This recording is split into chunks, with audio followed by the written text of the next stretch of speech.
Hello again, my friends, and welcome to Talking Knockouts. This is the show for you if you're a huge boxing fan like I am, and like the man joining me in just a moment is as well. We sit here about 68 and a half hours later on from the bout, from tantrums, tears, and belts being thrown to jabs and uppercuts and punches being landed.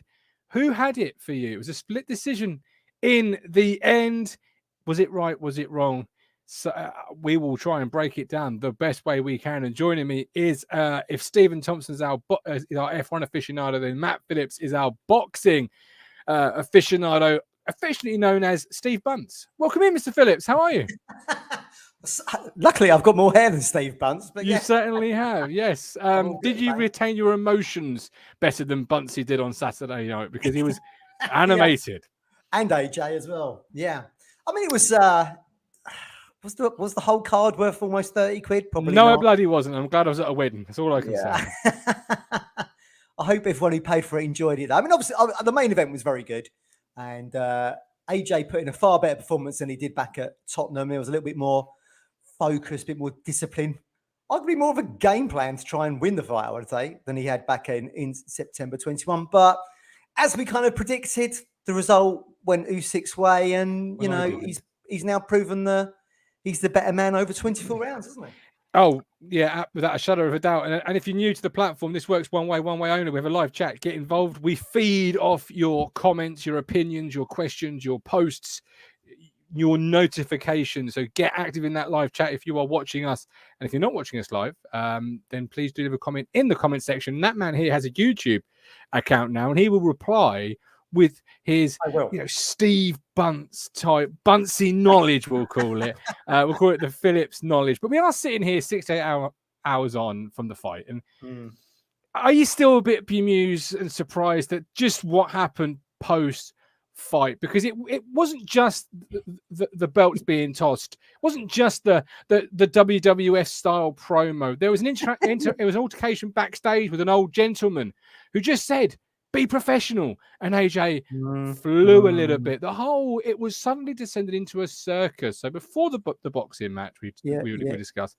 How are you feeling on the tantrums? It was a funny one, wasn't it? I mean, that became more of a talking point in the Sky box office post-fight discussion than really the fight. I mean, there's more to pick out of that, really. I mean, I think he was drunk on adrenaline rather than, he's had coming back from Scotland, a wee dram or two.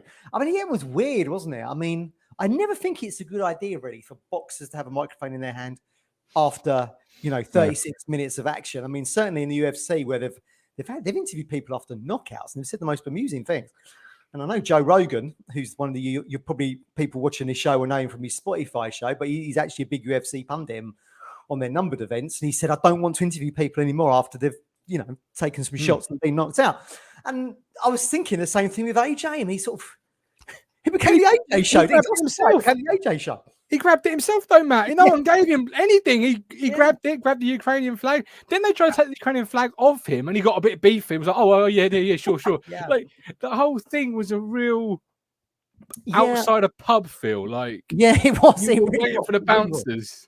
Yeah, it was. It was that kind of like, closing time at a club, and there's a bit of pushing going on. Yeah, that was my bird. That was my bird. Yeah, all he needed was a bag of chips in his hand, really, and put it in a kebab. That was it. Yeah, but then he kept saying to him, and I think it was. There's a lot to take from this, and I think it's probably feeds from his camp. How did you beat me? How did you beat me? I'm stronger. Well, how did you beat me? Yeah, it was a bit. Suddenly there were elements that were patronising, wasn't there? Take your hat off to our new champion who put in the work to beat me. Yeah. Let's give him 3 cheers. Yeah. How did you beat me? Because I'm stronger. I'm better. How did you beat me? It was Bermuda. I don't understand. If you watch back the show from Saturday lunchtime that we did say that AJ does look at it all as himself. And he's almost like a walk-in self-help book. And he thinks whatever he does to improve his game will be enough to get the decision. And as we rightly said, and people in the comments rightly said, unfortunately, you've got one of the best heavyweights in the last 30 odd years standing in front of you. Whatever you might do, he could well have the answer for. And we said that Usyk could well be his kryptonite. And it turned out. But yeah, I mean, Also, I think what you saw was actually the real AJ in some aspects. I mean, it's always been hinted at. If you watch any of Dillian Whyte's interviews, I've certainly put in the run up to their fight a few years ago and after, he said AJ's a weird guy, man. He said he's just really weird. And, you know, it's all about him. He's an overthinker. We said that Saturday he's a bit of an overthinker. And then you saw a lot of this coming out, but you've got to remember what his background was.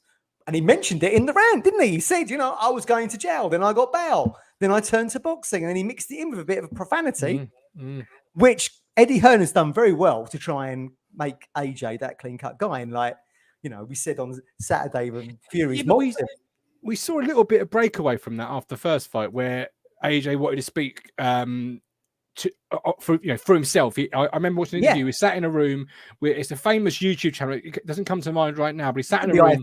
Probably IFL, and he's talking, and it's not a Hearn production. It's him talking because he wants to show the world he doesn't need this production to. And it's a very strange situation. Yeah, I mean, like Fury, like as I say, Fury kind of mocks him over it. He said, "I'm a gangster, me, trying to be a good guy. Stay humble, yo." He did very funny. You can watch that if you put AJ Fury impression in on YouTube. You can watch that; it's very funny. But I mean, look, there, you know, there's an element of truth to that. And I do feel like, you know, I said that I didn't think AJ had been the same. And a lot of guys in the comments agreed since the Ruiz defeat. I do feel like he's probably felt a little bit shackled. And what you saw was a mixture of passion, adrenaline, and himself that you've not seen previous because they've tried to keep it down low because of the brand AJ, all coming out, all spilling out, you know. And even the Sky guy said he might regret this in the morning. But I was thinking, what you're probably seeing is an aspect of his real personality. What do you make of his comments to his promoter, who isn't going to say anything different to him? I'm not elite. I'm not elite. And obviously Hearn said, no, I've told you, you are elite. You've held this division together. Hearn's not going to say anything different. He's promoting AJ. He's not going to say, yes, you're right, AJ, you're not elite. Let's just pack it up and go home. No. But what do you make of AJ's comments in the dressing room? I'm not elite. I'm not elite. Yeah, I mean, again, an aspect, and he's elite. Look, anyone who's held the amount of belts he's done is elite. Now, whether or not he's as elite as your Deontay Wilder, your Tyson Fury, your Usyk. I mean, we know he's not as elite as Usyk, and that was twice, right? I would certainly say that Joshua is an elite fighter just because of the power that he carries. But yeah, I mean, look, Eddie's always going to back the cash cow, isn't he? I mean, a lot of Matchroom success is based around AJ turning pro with them, and you know, fighting at Wembley Stadium. And look, they've given us some great nights, and we can't really deny that. But I certainly think that Eddie's thinking there's still a lot of big nights out there for him, and I kind of tend to agree. Look, but boxing and time. You know, time is a great healer, probably in any sport, really, but certainly in boxing, where you just disappear for a few months. He'll come back. He said he wants to come back in November, most likely December, Eddie Hearn said. And we'll see where he lands. But, you know, once it's a decent opponent, or whoever it might be, or it'd be in a glitzy arena, everyone forgot about what's just happened Saturday and fast forward to that. Absolutely. Well, Park, where he may be going next. Few comments, first of all. Josh was going to come in. He's got plenty of to say about the subject, but I just literally pressed the wrong button on him. He's disappeared. So hopefully he'll come back. But Trevor says AJ was embarrassing, particularly dropping the belt. Shameful. The Durrance, I did feel sorry for him. Someone in his team should have stopped it. Well, you try stopping AJ. I've been next to him. He's a massive geezer. Well, he's not small, is he? No, you know, that's why Fury calls him just a bulked up bodybuilder, yeah. Thank you very much. Mike D. Fury singing is bad, but Josh lost the plot. Louis Fenton, evening, guys. I think what happened at the end was a rush of emotion for Joshua, and he was probably gutted because he lost it to Usyk twice. He just got up in the moment. Saj agrees with you, Max. Not WF. You shouldn't take the mic at the end of the bout. Usyk took it all well. I think Usyk was just looking there bemused. Thinking, well, he doesn't speak the greatest of English, and he has to lean on his interpreter and promoter Alex to promote. He looked bemused, didn't he? He's like, what's going on here? Looked very, and it was his moment. Everyone said AJ stole his moment, and you know he got caught up in it, and he did. He really did. Richard China says he's elite, top fighter in the world, and still is big fights for him. Robert, AJ's got a corner full of yes men, and he needs to be told a few home truths. He isn't as good as he thinks. Fury's a class above. Usyk will beat him within 8 rounds. But Josh thinks he's been blocked from StreamYard. I haven't blocked you, Josh. I promise you that. I just pressed the wrong button on you. Saj, entertaining though, Mike D. That's what people like to see. That's not for me. On the bout, split decision. People had AJ in 10 rounds, and then Usyk pulls away in the last couple. How did you see it being the boxing extraordinaire? Well, I was amazed it was a split decision, although maybe I shouldn't have been, because whenever British fighters with a little bit behind them in terms of like, the power of Eddie and all that, it used to be that Germany was the place you could never get a decision in. I always remember Martin Murray going over and fighting in Germany, and he had to knock the geezer out to try and get a draw. Do you know what I mean? And it's almost like British fighters carry that with them now. We used to mock the Germans for that, and now it's almost with us. I mean, look, Glenn Feldman from the States, he had AJ winning by a couple of rounds. I just could not see that. 115, 130. I personally had it 117 and 111, which was almost the same as one of the other judges who had it 116, 112. So we just differentiated by a round. And Steve Gray, the UK judge, had it 115, 113 to Usyk. But I thought it was pretty wide, really. I mean, for Glenn Feldman to say, I tweeted at the end, Glenn Feldman, disgrace. It's always the American judges there. I mean, he gave like Usyk 1, 2, 3, 4. He gave him 5 rounds out of 12. Unbelievable. Usyk did win the fight, but I do subscribe to the AJ by round 10 was in the lead. It was AJ's fight at round 10, and he rocked him in the ninth. In the ninth yes, or the 10th. He did. Absolutely. And you expected at that point Usyk to come out on the and we just sort of play defense and try not to get rocked again, because AJ had the bit between his teeth. He's just knocked him, but he came out in the other direction, which is not often you see. He came out on the front foot, willing to box, willing AJ to come and take what he thinks he should take. Yeah, absolutely. I mean, look, if you look at the 3 scorecards here, so 2 of the judges actually had AJ winning after the end of the ninth. And I agree. Yeah, one of them by a couple. I think Steve Gray by a couple. Glenn Feldman by a couple of rounds. Not quite that far. But look, what happened? What happened then? So we reached the championship rounds now, 10, 11, 12. Championship rounds, because this is where they say the titles are decided. And what did Usyk do? He's held. I mean, look, Steve Bunt said in his article, Joshua hit the Ukrainian maestro with lefts and rights to the body, head, shoulder, even the groin. It was the round Joshua needed, but he needed 12 of them and not just the one. And what happened was, of course, Usyk with the class, that elite level, the champion mindset, he suddenly upped it in the last 3 rounds, and every judge scored him the last 3 rounds. I think maybe other than maybe one of the last rounds, but that's what he did. He still had that in the tank, and AJ was throwing everything, and still Usyk had that in reserve a little bit. Interestingly, had Usyk lost one of the cards, I think the last round, it would have been a draw, and you probably would have seen a third fight, wouldn't you? Probably would have, actually. Yeah, that's food for thought. Yeah, a win, a draw. I think you probably would have seen a third fight. So that's how close you are. The fine margins. The judges could have just gone one other way, and you would have seen a draw on the cards because of the 113, 115 split for both. Mike D, didn't Lewis get a draw in the US despite dominating Holyfield? Back in the day, though, times have changed. But yeah, very true. Yeah, very true. You're right, Grimsey. AJ should stay on Whyte next in the new year. Loser retires, and the winner goes for Wilder or Joyce. There's been developments on that. The big rumor that's actually come out today is that Daniel Dubois, who we mentioned on Saturday, has been the mandatory for WBA, is going to sign to fight Dillian Whyte at the O2 Arena, October 29th. So that's what we're looking for. That now, if Dillian Whyte could win that fight, he's right back in the mix for a shot at Usyk, because he would potentially be the WBA mandatory. I wouldn't, but that would be that'd be like feeding, there's lots of other people goldfish to sharks, wouldn't it? Really, I mean, Dillian Whyte he could probably knock my head off in 5 seconds, but he ain't in Usyk's class, is he? He's not in the same level. No. Like AJ rocked Dillian, and AJ right now would rock Dillian. He knocked him out, didn't he? Yeah, he did knock him out. And then, of course, Whyte did not rock AJ. So swings and roundabouts with heavyweight boxing. But that's rumoured to be happening, and that would propel Dillian back into the mix. But Dubois' stock went down a little bit, really, because you might remember he had to quit against Joe Joyce, who jabbed his head off, broke his cheekbone, and that's agony, and just was on one knee and said that's enough. Got stick for that, but he's bounced back. I mistakenly said he beat Michael Hunter for the WBA regular title. I think it was Trevor Bryant.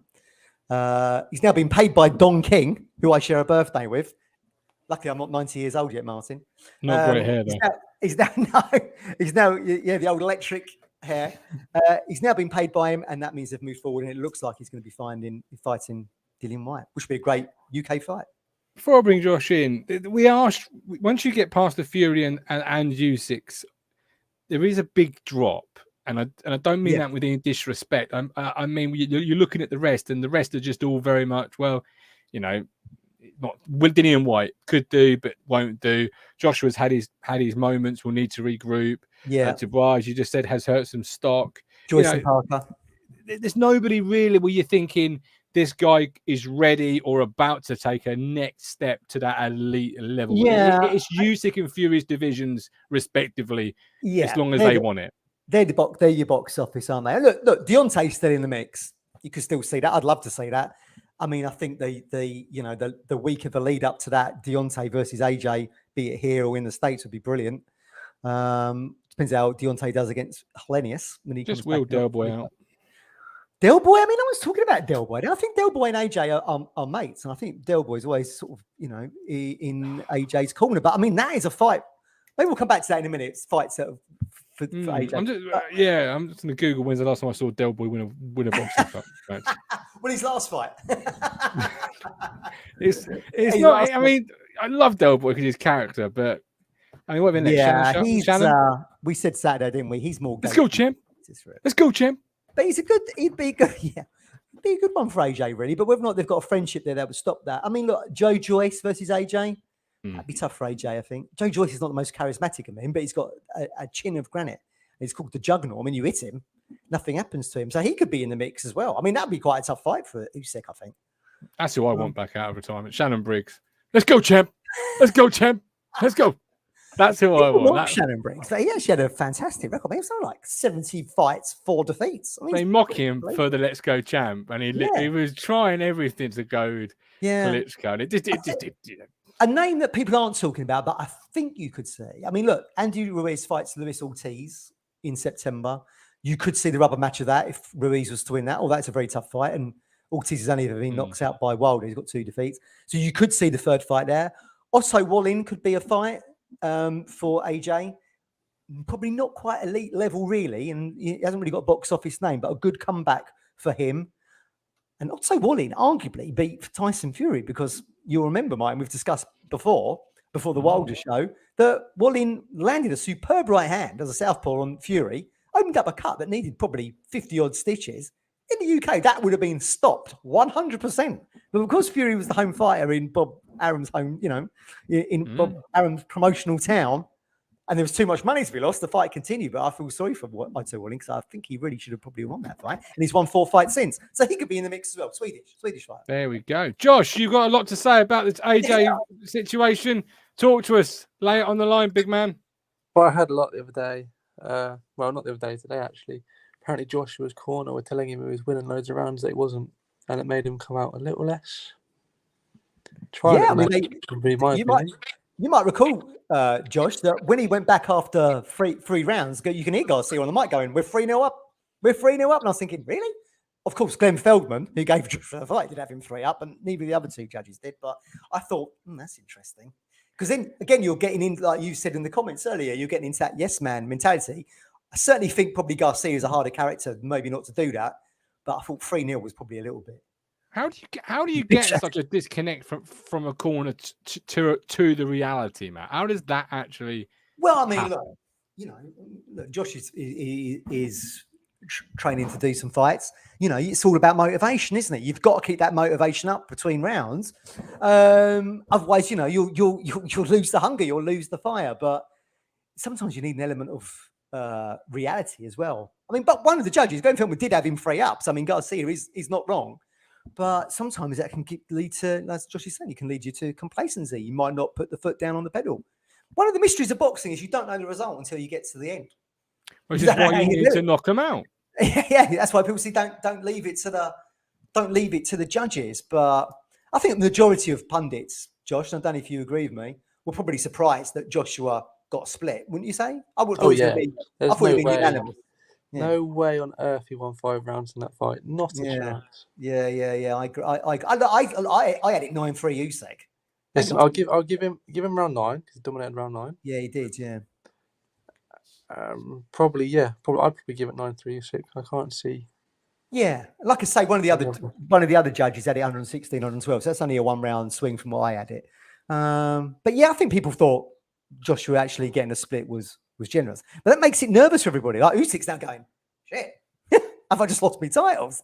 I mean, like I said earlier, a swing either way in the last round, it would have been a draw, and we'd be looking at a third fight, which probably no one really wants to see because Joshua had been, in my eyes, had been dominated across 2 fights. What do you make of his antics afterwards before I let you go, Josh? Because you say in your name there, look, AJ's a clown. He himself was saying, I'm not supposed to go this many rounds. I can't do this apparently, but here I am in the, this is what he was saying, Matt. You can laugh, but he was almost echoing back the words he has heard spoken about him, which obviously shows a little bit of it's in the mindset. How did you see it, Josh, after the I want to say wrestling match, but it wasn't. It was a boxing match. It was wrestling on the mic, though, wasn't it? It was WWE style, yeah. How did you see it, Josh? That's the beauty. He's frozen. He's frozen. Frozen. I'll let him go. Richard, how did you see it? Hi, Rich. I thought AJ probably boxed the best he's boxed in a long time, but unfortunately came up against probably the pound for pound best in the world. Because I don't think Fury wants to go anywhere near Usyk, despite the rubbish he talks. We'll come to that one in a minute. Did you think AJ looked a lot leaner? Certainly did in his waist, didn't he? He looked a lot leaner in his waist, and I was wondering whether or not we've got Robert Garcia having trained lighter weight fighters. I wonder if that was just part of the nutrition part of the training drill. It possibly is, but he has changed over the years depending on the opponent. He has bulked up, and then he's lost some, and then he's bulked up again. He was better the second time under Ruiz when he was a bit not so bulky, and maybe that was part of the tactic. I don't know. I think he was, wasn't he? As we've alluded to, Ruiz didn't really train properly. He's a big guy anyway. I mean, he'd be tailor-made for Usyk, wouldn't he? It's just a jab all night and hello, good night, Vienna. I think there's loads of those elite, for want of a better word, fighters that would get destroyed by Usyk. Yeah, I agree. Because you've got to be able to hit him, and very difficult. Yeah, he's looked bloodied and bruised after both fights against AJ, but he hasn't even been put on his backside. No, I don't think he's ever been down. I don't know if he's ever been down, amateur or professional. I mean, shows you how difficult. I think I read somewhere once as an amateur, maybe, but I know he didn't lose as an amateur. Yeah.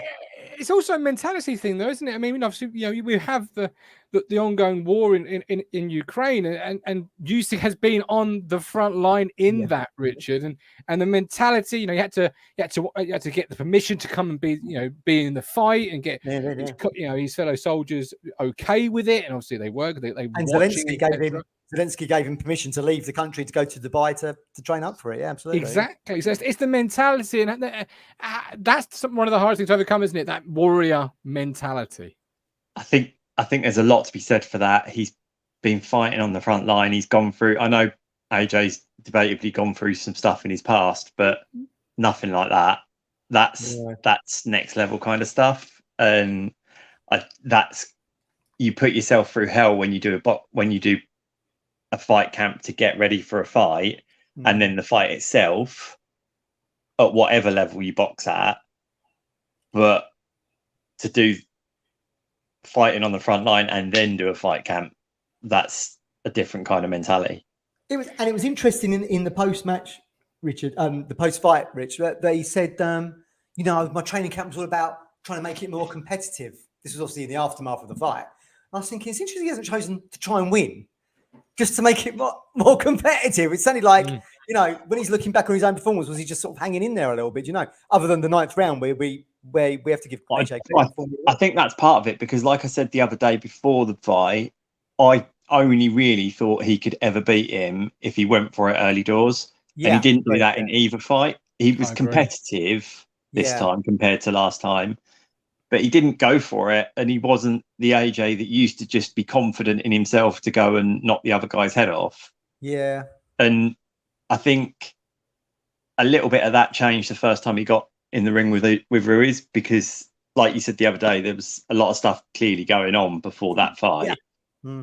But I think it's got in his head. I just don't think he believes that he can beat everyone that he faces nowadays. Yeah, you're right. You're totally right. And maybe he should have, with the first fight with Usyk, maybe he should have gone in there all guns blazing, just gone out on his shield a little bit. And maybe that would have he'd have learned more from that rather than, trying to outbox him, for the second fight. Maybe which is what he did against Klitschko, isn't it? He went out on his shield against Klitschko because he went for it.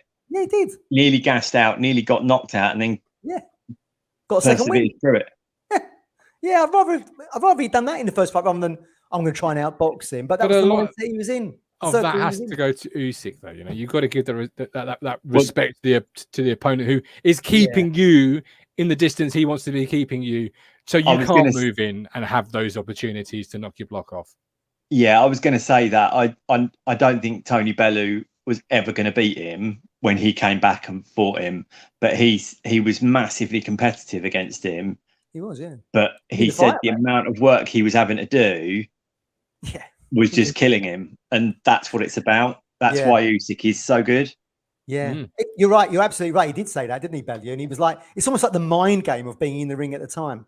You know, you're having to watch the shots, the counters, the footwork, whilst trying to get your own stuff off, Richard? And, you know, it does drain you. Absolutely does drain you. And it's, I've hinted at it before. I've had like 4 fights or 5 fights a few years ago. And that was 3 2-minute rounds. And I was shattered. How they do 12 3-minute rounds and they do it at the pace and the level they do. I know they're professional and they train a lot harder and they do all of the other stuff. But any fighter that gets in the fight and I get really frustrated that people are slagging AJ off because he's lost in a world title fight. Yeah. And most of the people that are slagging him off wouldn't have the bottle to even get in a ring and spar with someone, let alone but they wouldn't, would they? And it just makes me angry, to be honest. And again, this face ain't for hitting. You talk about mindset. I think that was his 12th world title fight on the trot. I mean, that is stakes is high, isn't it? You're always fighting elite fighters. There's no gimmies there, is there? Yeah, but he has gone long periods between fights as well, which hasn't helped AJ. That was said afterwards, and he's right. Hearn is right there that they've done stadium fight after stadium fight, and that isn't healthy. Because you can't have one fight a year for 5 years. No.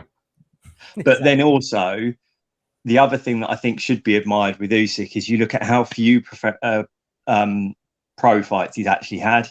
Yeah. I think he's only on like a dozen or something. Yeah. A bit more than that. I think it's 20. 20, I think he's done. But in that time, he's unified the cruiserweight division, done all of that, every single fight being abroad. Yeah. And then done the same pretty much with the heavyweight because he hasn't fought in Russia, has he? No, he's always been on the road, hasn't he? Yeah, absolutely. Yeah, you're quite right. It's funny thing about those Eastern Bloc fighters. I mean, we might come up to this when we look at the undercard, but Beterbiev, absolute killer at light heavy. He's only done 14 fights. Absolute monster. He's a monster. Yeah, absolutely. It's like the Rocky films. They're in the lab. They're in the lab, all tested up, all hooked up. Yeah, they're in out into the wild when they're actual complete fighting. They've just got different clones at different weights. That's all it is. Exactly it, Richard. Richard, appreciate you coming on the show, man. Nice to see you. And you. Good man. See you guys. I love the viewer participation, Matt. It's absolutely brilliant. Absolutely experts brilliant. Out there. It's good to hear. Yeah, it's good. Have you frozen? No, you're back. Good. Right. Josh says, on your question, his antics were embarrassing and someone from his team should have stopped him before he even spoke. Ruined Usyk's moment completely. Total clown behavior and totally wrong. Obviously, Josh is training himself for a fight that will never happen. I mean, never come. I mean, never. It will come. It's coming. Shout out Josh for wanting to have a go. You know what I mean? Absolutely. But what will come first? Josh's baby or Josh's fight? Ooh, well, it takes a while to set these fights up, doesn't it? You know, you got to be ready. Don't rush it. True. Yeah. You want to be there to see you. Yeah, absolutely. Okay, fair play. Right, on to what's next for both fighters. Let's start with Joshua first. Where does he go from here then, Matt? What's the obvious route for Hearn to get Joshua back to a prominent? Yeah, I mean, look, we've just alluded to it there, haven't we? The 12 title fights in a row. You know, we're talking about maybe Ruiz. We're talking about maybe the other way. I actually think that Otto Wallin fight could happen. The one we spoke about earlier. He put on a really good performance against Fury. Arguably would have won in this country on cuts. He's a good test. One curveball, though, on the undercard the other night was Hrgovic versus Zhang, the big Chinese giant, which Hrgovic won on points, having been floored. You know, if Joshua was looking to come back around sort of December time, you know, Chinese New Year, January in China, in Macau, the Vegas of China, could be one. Do you think that would really float the Hearn camp, though? Do you think they want him to get it back in?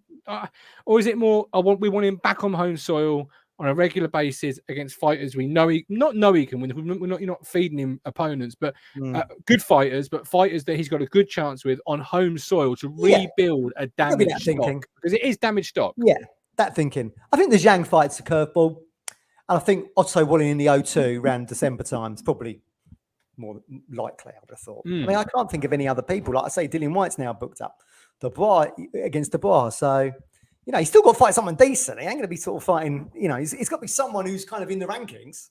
Otherwise, that would do nothing for his career. But yeah, he needs a win now. He does need a win. And I do think his next 3 on UK soil needs that's what I would be anticipating. The next 3 on UK soil to get the UK crowd back behind what could be, you know, up until Usyk won. This was a man that the public thought was an unstoppable machine, and Fury was just going to be, you know, whipped around the ring and his head knocked off. Another boxer in a very similar boat is Wilder. That is an appetite wetter, isn't it? Yeah, I mean, that would be huge. That would be just as big as any fight, I think. I mean, look, first of all, let's see what Wilder's like. I mean, he's had 2. Look, we talk about someone who's like Sheen has gone. I mean, he was lucky to get the draw with Fury. You always count that as a loss, don't you? He was lucky to get. He was lucky to get the draw there. We had the Undertaker moment, so he's lost all these. He's lost that reputation of I land. That's it for you, curtains. And before he gets up, Undertaker style, gets destroyed in the rematch. He actually did it good. I thought he in the Trish fight he did well. And of course, he put Fury down twice in round 4. I think he wasn't good and could have won it himself. I think he actually comes out with a little bit more stock. Again, time is the healer. Here we are, you know, a year plus on, and he's fighting Robert Helenius in October, who, you know, he's a bit of a journeyman really, but a journeyman who's got himself back in the world title mix. I would imagine he'll probably beat Helenius. Then we could see him against Joshua, and that'll be huge. That will warrant a talking knockout show, 100%. Yeah, it certainly would be. So what's next for our champion, Usyk? Obviously, Tyson Fury was very loud on social media. Well, what a surprise, eh? What a load of rubbish, he was saying. What a load of rubbish. What did we say on Saturday? So Fury still has the WBC belt, the green belt. And they've given him till, the Suleiman family who run the WBC have given him until the 26th of August this week to make his mind up whether or not he wants to vacate it. And lo and behold, I don't know if you've got the tweet there, mine, but Fury's American promoter, Bob Arum, suddenly appears out of nowhere, 90 years old as the hills, Bob. Fantastic New Yorker.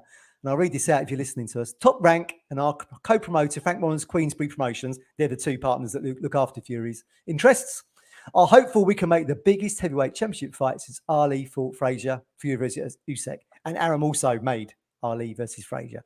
So I think you're probably going to see that.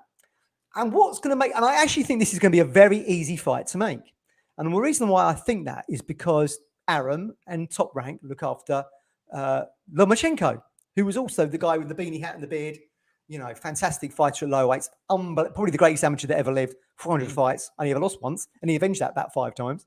Fantastic. Find it a bit tougher going in the pros, but he's fantastic. And his manager, Igas Klimas, is, you know, great friends of Arum. And Klimas also looks after Usyk. So I feel like that could be a fight that could be made very, very quickly. Watch this space for the undisputed.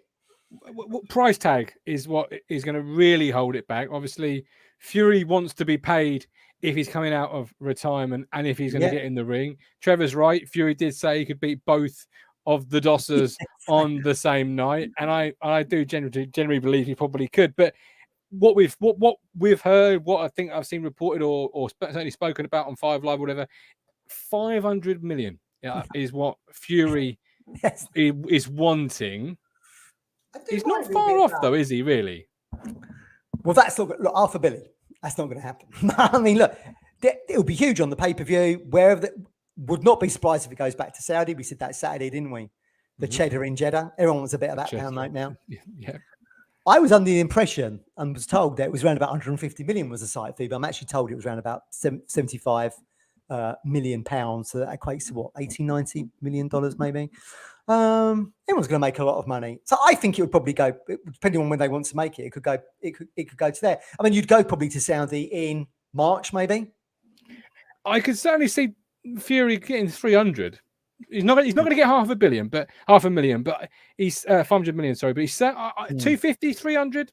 That's a realistic, I think, figure for Tyson Fury and this fight. It is going to be a huge appetite for it across Europe, America, etc. People want to see, because obviously Tyson Fury now having knocked out the American champion, the American People's Champion, Deontay Wilder. You know, and beating him on that fight that, although it wasn't an official win, everyone knows, you know, it was. They want to see this because Fury is the best of a generational class. Yeah. Now Usyk has come along as the usurper. It's almost like Game of Thrones vibes. yeah, absolutely. Absolutely. Like I say, it's all interlinked here. You know, the Lomachenko factor, top rank, Bob Arum, they all know each other. I think they could probably make it quite quickly. I just feel like when might it happen and where? You know, if it was to happen in kind of winter, then it's looking like Saudi. If they're looking at next year in the summer, then maybe here. But who's going to front up the money? It comes down to who's going to front up the most money. Could be somewhere else we haven't even thought of yet. Whoever puts the biggest amount of money on the table, and it's good for UK TV and it's good for American TV, it's probably gonna happen. At the moment, I feel like it's probably gonna be Saudi, given that what are we, look, end of August, you know, Fury fought at the top of the summer. Usyk's just finished, a few months off. I feel like probably those first quarters of the new year. Absolutely, you could say it. If for whatever reason they can't agree the cheddar, where does each boxer go from this point as we round up today's show? Where does Usyk go first of all if he doesn't go to Fury? Who to be? Don't know. I mean, look, with all the fighters we've mentioned here this evening, could be in line for a mandatory, and you know, when you do have a unified fight that usurps of all the alphabet titles, mandatory fight, he could just drop the titles. I think, you know, he did mention that. I think he's only really interested in beating Fury, and then he can say at cruiserweight I was undisputed, at heavyweight I was undisputed. You know, held all the titles, including the Ring magazine. And if he beat Fury, of course, he would be what they keep calling the lineal heavyweight champion, which is the, you know, without a belt, you were the man. And Fury, of course, has never been beaten. Remember, he dropped the belts after he beat Klitschko. He's never been beaten in the ring. So he still sees himself as the bragging rights as the true champion because he's never actually lost it in the ring. But we'll see. I mean, it could be that would be the nightmare scenario. The deal's not agreed and both men go, we're retired. And then you probably see the belts split out and you see AJ fighting for one and you'll see Deontay fighting for one and you'll see Dillian fighting for one. That's the worst case scenario. Really, you want all those belts together. You do. Is there any way you see an AJ Fury fight in the future, in the foreseeable? Yeah, well, I mean, maybe not. Well, who knows? I mean, sometimes you have to look at the Fury. We'll have to look at the potential Fury Usyk fight and then see what comes after that.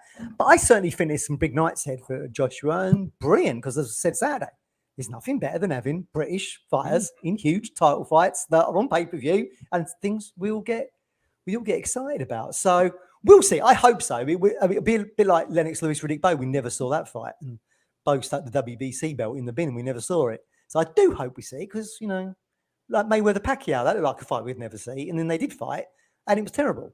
I actually fell asleep in that fight, and I've been looking forward to that for about a decade.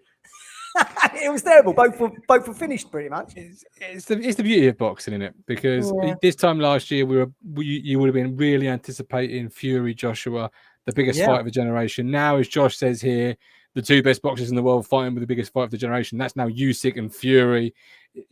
My fear is that you one day do get a Fury AJ fight, but when it's irrelevant. Not like their peaks, maybe one's on the slide or whatever. I mean, you could argue Joshua, having just lost to Usyk, he's on the slide a little bit. He needs a couple of wins now to get himself back in. He needs to rebuild himself. Yeah. I just want to quickly, before we depart, mine, I just want to quickly go on the undercard. Just can. So our Olympic silver medalist, Ben Whittaker, had his second pro fight at light heavy. And he won quite comfortably. So look out for him, Ben Whittaker. He was so gutted he didn't win the gold. He was furious. Furious he only got silver. So showed you the mindset. Sort of Mayweather protege Badu Jack, he beat Robert Rivera. A fight that was only on the split decision. A fight that was memorable as Robert Rivera came out dressed as Popeye, complete with hat and pipe. What? Yeah, I missed Popeye, that. his nickname's Popeye, Robert Rivera, Popeye the Sailor Man or something. Yeah, unusual. There's nothing worse than being dressed as Popeye but losing on the split decision. Sorry, it's quite. Yeah. I'm gonna have to YouTube that. He looked a decent fighter, actually, Rivera. He was arguably, he arguably could have won that. Went to a split. So he could be a name to look out for in the future. Now, Callum Smith beat Mathieu Bourdelique from France, knockout in the fourth round. Unbelievable knockout. Fantastic left hand. It was a very competitive fight over 4 rounds. And Callum took some shots. I mean, he got rocked a few times. He's now in the mix to fight either Beterbiev, who we fought earlier, another Eastern Bloc fighter, 14-0, 14 knockouts. Absolute savage with both hands. He's got a rib injury at the moment, so we're not sure when he's going to return. Or he could fight Dimitri Bivol after his next defense against Ramirez. And of course, Bivol's a man who just beat Canelo, so his stock is high as well. But Callum's got himself in the mix there. So another big pay-per-view event on the cards there probably in 2023. And we've already mentioned it. Hrgovic beat Zhang, which was a good fight actually. And Hrgovic probably got the biggest test he'd ever had. Both were undefeated. Hrgovic got floored by Zhang. He's huge. Can't be many Chinese guys bigger than Zhang. Absolutely massive. No. That was a good fight. Enjoyed that. Look out for Zhang in the future. He could be an opponent for anyone we've been talking about this evening. Popeye the loser man. Sorry, just the whole time you've been speaking, I just been coming up with Popeye jokes in my head. I've got to go and check that out. As Blue Boy says, he missed it too. I've missed it as well. Richard Chandler, tough guy. Callum Smith fought. Don't see him fighting. Matthew. Beterbiev. Very much. Yeah. Think it'll be Bibble next. He's in the Beterbiev's in the kind of I don't need him club. I mean, look, 14 fights, 14 knockouts. I love a good knockout, me. That's what gets my motor going. A good knockout, a good slugfest of a fight. We've got some exciting fights coming up. September, there's lots going on. We've got Canelo, Gennady Golovkin 3. That's going to be exciting. We've got Ben and Eubank in October. So September, October, very exciting. I ain't interested in that Ben Eubank. They're trying. It's rolling. You'll like it. I promise. They are trying to big that up to be the biggest family feud thing since family feuds began, and it's nonsense. If you're in your late 40s, and I'm in my very late 40s, as you know, you grew up with that feud, and it was fantastic because we didn't have social media. We only had 4 channels, and I can still remember them signing the fight on Midweek Sports Special. Ambrose Mendy with Nigel Benn and Barry Hearn with Chris Eubank, and Chris refused to look at Nigel Benn in the studio. So he had his back to him like this. So he sat behind him. And he goes, I don't look at my opponents when I'm signing contracts. And this was like blowing my mind as a little kid. So are we going to wheel them out? Are we going to? Is this how they're going to promote the fight? They're going to bring both dads out to beat them out? How would they not? Other than Nigel lives in Australia now, but I'm sure he'll be over for it. And I can't imagine living in my dad like. They're 2 good boxers in their own rights. This is their own story. Yeah. This isn't it. I don't like we're fighting because our dad's. No, you're 2 good fighters. You're 2 British fighters. Let's have it. What does it spell, mine? Well, yeah, it's always about cheddar. The cheddar and. I'm all in already. You are all in already. As is Richard Charlie. He says Ben G may be great. Ben is a better fighter, but not as big size-wise. So it'd be interesting. That's good. How do you take any fighter seriously after Gogglebox? Like I've struggled. Every time I look at it, every time I look at the Eubank family, I struggle to take them seriously. Look at Sweetie Darling. I've met Chris Eubank when I was at Wembley, but we'll save that one for that show. We'll save that one. That was a funny story. Certainly will. Yeah. Oh, Sweetie Darling. Come on, love it, absolutely love it. Characters, you gotta love them. Right, we're done. 43 minutes in the bank. Great stuff. We need as much as Joshua did in the fight, to be fair. But I'm joking. Huey Fury versus Michael Hunter, says Trevor. Late shout to the party. Yeah, Huey's a funny one, really. I mean, I think he's kind of fallen. Him and his dad have fallen out with Tyson a little bit, so you got a bit of a Fury split there. But I'm not sure about Huey. I've not seen him in a very entertaining fight yet, and whether or not that will be against Michael Hunter, I don't know. Isn't he? Yeah. There we go. There's only one Fury worth worrying about, and that is the Gypsy King Tyson Fury. Yeah, he's my favourite boxer of all time since Lennox Lewis. He brings the fire. He brings the energy. He brings a mainstream audience, and that's what heavyweight boxing relies on. That absolutely. Where Lewis let his boxing do his talking, Tyson Fury is on Twitter Saturday night going Dossers, rubbish. I mean, look, it just shows you how good and how good the promotion was when they said Tyson versus Lewis is on. And that was huge. It captured everyone's imagination, but you only had traditional media. That was without social and everyone was buzzing. You know what I mean? So, but Lewis didn't have his surprise defeats either. And AJ, of course, isn't in the same league as Lennox Lewis, but you can take apart from even the Absolutely. best. Maybe worse defeats. Absolutely. I mean, Hassan Rahman and Oliver McCall are hardly Hall of Fame fighters, really. No. Yeah, they were far worse, but he bounced back. Showed the mindset. That's the difference. So it's now how he bounces back, and now how they get him back to the elite level that Hearn thinks that he is, and that he is. You are right in saying Eddie needs him to be elite because, again, he's the cash cow. yes. Penny for Frank Warren's thoughts. Right. We're done. We're dusted. Hit the like button. Anything else, Matt, before we close? No, just hit that like button. I think we've done almost 200 views on Saturday's show. If you had told me a few years ago, I'd have 20 people listening to me talk about boxing, I'd have been gobsmacked. So thank you very much. And if you're enjoying the show, we've got more coming in September, October, and hopefully we can build up a little community. And it's great having everyone on. I love it. It's quite cute that you think they come for you.